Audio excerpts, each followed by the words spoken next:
Mastering the mind and senses yam sannyasam iti prahur yogam tam vidi pandava nahaya sannyasta sankalpo yogi bhavati kaskana. What is called renunciation is the same as yoga, or linking oneself with the Supreme, for no one can become a yogi unless he renounces the desire for sense gratification. BG 6.2 This is the real purpose of the practice of yoga. The word yoga means to join. Although we are naturally part and parcel of the Supreme, in our conditioned state we are now separated. Because of our separation, we are reluctant to understand God and to speak of our relationship with Him, and are even inclined to think of such discussion as a waste of time. In a church or in a Krishna consciousness temple, we speak of God, but people in general are not very interested. They think it is a waste of time, a kind of recreation in the name of spiritual advancement, and they believe that this time could be better used to earn money or enjoy themselves in a nightclub or restaurant. Therefore, it is due to sense enjoyment that we are not attracted to God, and therefore it is said that those who are addicted to sense enjoyment cannot become yogis, that is, they are not eligible to participate in the yoga system. One cannot advance in any yoga system if he partakes in sense gratification and then sits down to try to meditate. This is just a colossal hoax. Such contradictory activity has no meaning. First of all, yoga means controlling the senses, yama niyama. There are 8 stages of yoga: yama, niyama, asana, dhyana, dharana, pranayama, pratyahara, and samadhi. In this 6th chapter, in which the Lord speaks of the Sankhya Yoga system, he states from the very beginning that one cannot become a yogi unless one renounces the desire for sense gratification. Therefore, if one indulges his senses, he cannot be accepted as a yogi. Yoga demands strict celibacy. In the yoga system, there is no sex life. If one indulges in sex, he cannot be a yogi. Many so-called yogis come from India to America and say, yes, you can do whatever you like. You can have as much sex as you like. Just meditate. I will give you some mantra, and you will give me some money. This is all nonsense. According to the authoritative statements of Sri Krishna, one cannot become a yogi unless he renounces the desire for sense gratification. This is explicitly stated as the first condition for yoga practice. Aruruksar munar yogam karma karanam usayat yogarudasya tejiva sama karanam usayat. For one who is a neophyte in the eightfold yoga system, work is said to be the means, and for one who has already attained to yoga, cessation of all material activities is said to be the means. BG 6.3 According to this verse, there are those who are attempting to reach the perfectional stage and those who have already attained that stage. As long as one is not situated on the perfectional platform, he must engage in so many works. In the West, there are many yoga societies attempting to practice the asana system, and therefore they practice sitting in different postures. That may help, but it is only a process by which one can attain the real platform. The real yoga system, in its perfectional stage, is far different from these bodily gymnastics. It is important to understand, however, that from the beginning, a Krishna-conscious person is situated on the platform of meditation because he is always thinking of Krishna. Being constantly engaged in the service of Krishna, he is considered to have ceased all material activities. Yada hi nendriyarthazu na karmasvi anasajat sarva sankalpa san yusi yogarudas tadosayat. A person is said to have attained to yoga when, having renounced all material desires, he neither acts for sense gratification nor engages in fruitive activities. BG 6.4 This is actually the perfectional stage of yoga, and one who has attained this stage is said to have attained to yoga. This is to say that he has connected, joined, or linked himself with the Supreme Whole. If a part is disconnected from a machine, it serves no function, but as soon as it is properly attached to the machine, it works properly and carries out its different functions. That is the meaning of yoga, joining with the Supreme Whole, serving in conjunction with the total machine. Presently we are disconnected, and our material fruitive activities are simply a waste of time. One who engages in such activity is described in Bhagavad Gita as a muda, that is, a rascal.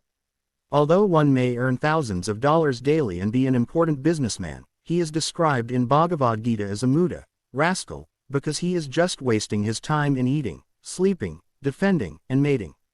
People do not stop to consider that they are actually working very hard for nothing. One who earns millions of dollars cannot really eat much more than a man who makes $10. A man who earns millions of dollars cannot mate with millions of women. That is not within his power. His mating power is the same as one who earns $10, just as his power of eating is the same. This is to say that our power of enjoyment is limited. One should therefore think, my enjoyment is the same as that of the man who is earning $10 daily. So why am I working so hard to earn millions of dollars? Why am I wasting my energy? I should engage my time and energy in understanding God. That is the purpose of life. If one has no economic problems, he has sufficient time to understand Krishna consciousness. If he wastes this precious time, he is called a muda, a rascal or an ass. According to the preceding verse, a person is said to have attained yoga when he has renounced all material desires. Once we are situated perfectly in yoga, we are satisfied. We no longer experience material desires. We no longer act for sense gratification or engage in fruitive activity. When we speak of fruitive activity, we refer to activities carried out for the purpose of sense gratification. That is, we are earning money in order to gratify our senses. If one is virtuous, he engages in pious activities, he donates money to charities, opens hospitals, schools, etc. Although these are certainly virtuous activities, they are ultimately meant for sense gratification. How is this? If I donate to an educational institution, for instance, I will receive good educational facilities and will become highly educated in my next life. Being thus educated, I will attain a good position and will acquire a good amount of money. Then how will I utilize this money? For sense gratification. Thus these virtuous and fruitive activities form a kind of cycle. We often hear the expression, a better standard of life, but what does this mean? It is said that the standard of life in America is superior to that in India, but in both countries there is eating, sleeping, defending, and mating. Of course, in America the quality of food may be better, but the eating process is there. A superior standard of life does not mean superior spiritual realization. It just means better eating, sleeping, mating, and defending. This is called fruitive activity, and it is based on sense gratification. Yoga has nothing to do with sense gratification or fruitive activity.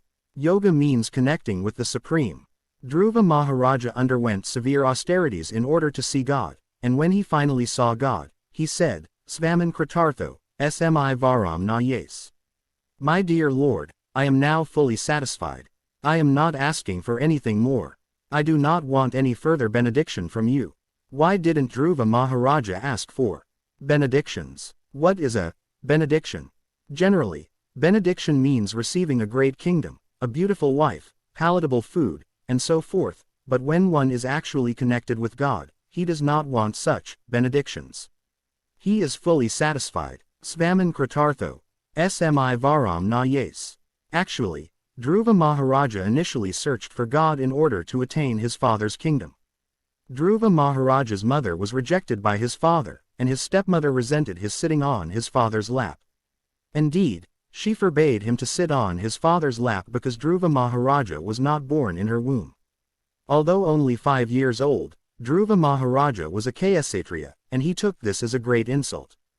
Going to his own mother, he said, Mother, my stepmother has insulted me by forbidding me to sit on my father's lap. Dhruva Maharaja then started to cry, and his mother said, My dear boy, what can I do? Your father loves your stepmother more than he loves me. I can do nothing. Dhruva Maharaja then said, But I want my father's kingdom. Tell me how I can get it. My dear boy, his mother said, If Krishna, God, blesses you, you can get it. Where is God? Dhruva Maharaja asked. Oh, it is said that God is in the forest, his mother said. Great sages go to the forest to search for God. Hearing this, Dhruva Maharaja went directly to the forest and began to perform severe penances. Finally he saw God, and when he saw him, he no longer desired his father's kingdom. Instead, he said, My dear Lord, I was searching for some pebbles, but instead I have found valuable jewels. I no longer care for my father's kingdom. Now I am fully satisfied. When one is actually connected with God, he is totally satisfied. His satisfaction is infinitely greater than so-called enjoyment in this material world. That is the satisfaction resulting from God realization, and that is the perfection of yoga. When a person is fully engaged in the transcendental loving service of the Lord, he is pleased in himself, and thus he is no longer engaged in sense gratification or in fruitive activities. Otherwise, one must be engaged in sense gratification, since one cannot live without engagement. It is impossible to cease all activity. As stated before, it is our nature as living entities to act. It is said, an idle mind is the devil's workshop. If we have no Krishna-conscious engagement, we will engage in sense gratification or fruitive activity. If a child is not trained or educated, he becomes spoiled. If one does not practice the yoga system, if he does not attempt to control his senses by the yoga process, he will engage his senses in their own gratification. When one is gratifying his senses, there is no question of practicing yoga. Without Krishna consciousness, one must be always seeking self-centered or extended selfish activities. But a Krishna-conscious person can do everything for the satisfaction of Krishna and thereby be perfectly detached from sense gratification. One who has not realized Krishna must mechanically try to escape material desires before being elevated to the top rung of the yoga ladder. One may compare the yoga system to a stepladder. One yogi may be situated on the 5th step, another yogi may be on the 50th step and yet another on the 500th step. The purpose, of course, is to reach the top. Although the entire ladder may be called the yoga system, one who is on the 5th step is not equal to one who is higher up. In Bhagavad Gita, Sri Krishna delineates a number of yoga systems: Karma Yoga, Jnana Yoga, Dhyana Yoga, and Bhakti Yoga. All of these systems are connected with God, Krishna, just as the entire ladder is connected to the topmost floor. This is not to say that everyone practicing the yoga system is situated on the topmost floor, only he who is in full Krishna consciousness is so situated. Others are situated on different steps of the yogic ladder. Uttered Admanatmanam Nadmanam Avasadaya Admava Hi Admano Bandhar Admava Ripor Admana. A man must elevate himself by his own mind, not degrade himself. The mind is the friend of the conditioned soul, and his enemy as well. BG 6.5 The word Atma denotes body, mind, and soul, depending on different circumstances. In the yoga system, the mind and the conditioned soul are especially important. Since the mind is the central point of yoga practice, Atma refers here to the mind. The purpose of the yoga system is to control the mind and to draw it away from attachment to sense objects. It is stressed herein that the mind must be so trained that it can deliver the conditioned soul from the mire of nescience. In the Astanga Yoga system, these eightfold yogas, dhyana, dharana, etc., are meant to control the mind. Sri Krishna explicitly states that a man must utilize his mind to elevate himself. Unless one can control the mind, there is no question of elevation.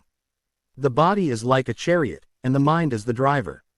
If you tell your driver, "Please take me to the Krishna temple," the driver will take you there, but if you tell him, "Please take me to that liquor house," you will go there. It is the driver's business to take you wherever you like. If you can control the driver, he will take you where you should go, but if not, he will ultimately take you wherever he likes. If you have no control over your driver is your enemy, but if he acts according to your orders, he is your friend. The yoga system is meant to control the mind in such a way that the mind will act as your friend.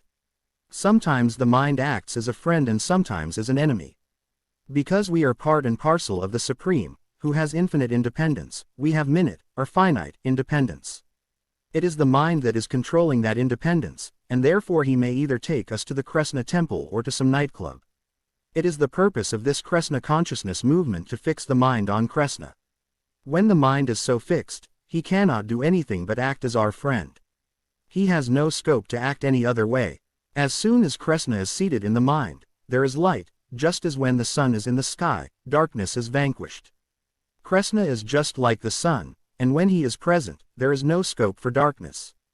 If we keep Krishna on our mind, the darkness of Maya will never be able to enter. Keeping the mind fixed on Krishna is the perfection of yoga. If the mind is strongly fixed on the Supreme, it will not allow any nonsense to enter, and there will be no fall down. If the mind is strong, the driver is strong, and we may go wherever we may desire. The entire yoga system is meant to make the mind strong, to make it incapable of deviating from the Supreme. Sa vai mana Krishna Padaravindayo. One should fix his mind on Krishna, just as Ambarisa Maharaja did when he had a fight with a great Astanga yogi named Durvasa Muni. Since Ambarisa Maharaja was a householder, he was a pounds shillings man. This means that he had to take into account pounds, shillings, and sixpence, or dollars and cents. Apart from being a householder, Maharaja Ambarisa was also a great king and devotee. Durvasa Muni was a great yogi who happened to be very envious of Maharaja Ambarisa.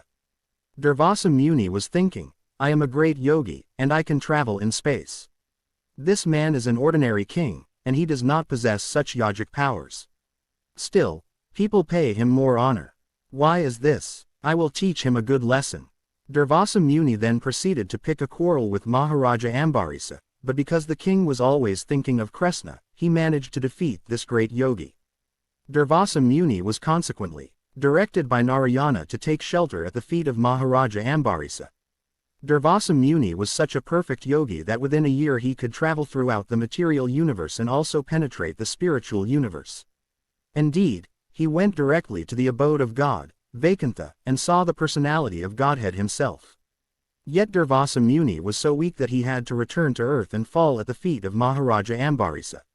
Maharaja Ambarisa was an ordinary king, but his one great qualification was that he was always thinking of Krishna. Thus his mind was always controlled, and he was situated at the highest perfectional level of yoga. We also can very easily control the mind by keeping it fixed on the lotus feet of Krishna within. Simply by thinking of Krishna, we become victorious conquerors, topmost yogis. Yoga Indriya Samyama. The yoga system is meant to control the senses, and since the mind is above the senses, if we can control the mind, our senses are automatically controlled. The tongue may want to eat something improper, but if the mind is strong, it can say, no. You cannot eat this. You can only eat Krishna Prasada. In this way the tongue, as well as all the other senses, can be controlled by the mind. Indriyani Parani Ahur Indriyabhaya Param Mana, BG. 3.42. The material body consists of the senses, and consequently the body's activities are sensual activities. However, above the senses is the mind, and above the mind is the intelligence, and above the intelligence is the spirit soul. If one is on the spiritual platform, his intelligence, mind, and senses are all spiritualized. The purpose of this Krishna consciousness process is to actualize the spiritualization of senses, mind, and intelligence. The spirit soul is superior to all, but because he is sleeping, he has given power of attorney to the fickle mind.